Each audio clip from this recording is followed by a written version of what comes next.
On September 11, 2001, while on patrol at the Port Authority bus terminal in Midtown Manhattan, Port Authority police officers John McLoughlin and Will Jimeno notice a jet flying dangerously close to the ground.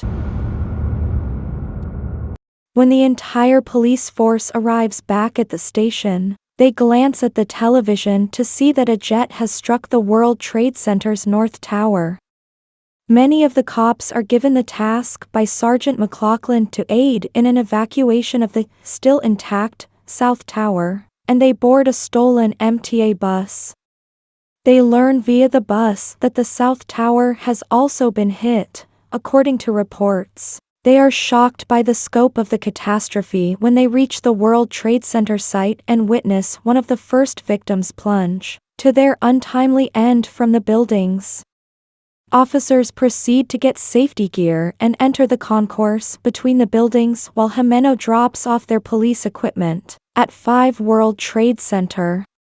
McLoughlin, Jimeno, Dominic Pizzulo, and Antonio Rodriguez make up the group. They appear to be informed of other occurrences, such as the attack on the Pentagon and the second plane's collision with the South Tower, by an officer named Chris Amoroso, but they reject this. The buildings start to shake as the men are ready to enter the North Tower. McLoughlin understands that their only hope of survival is to sprint inside the service elevator as the South Tower collapses onto them. Chris trips and cannot quickly stand up.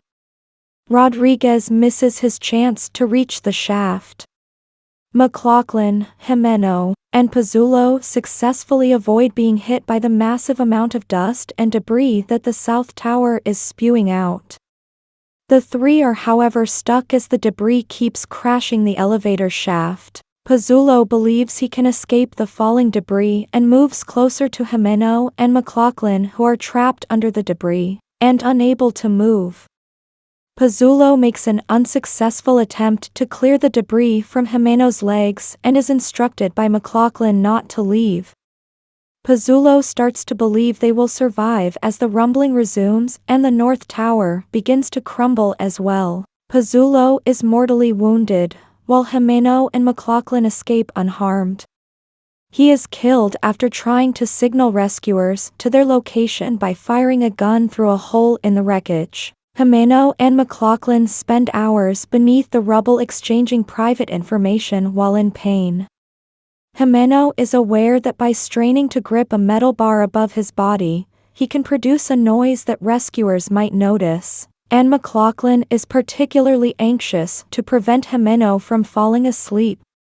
Dave Carnes and Marine Sergeant Thomas, 2 American Marines looking for survivors amid the ruins of the former World Trade Center, do hear it and locate the men, who are pleading for assistance to be dug out. McLoughlin is eventually hauled out of the rubble hours later, barely alive.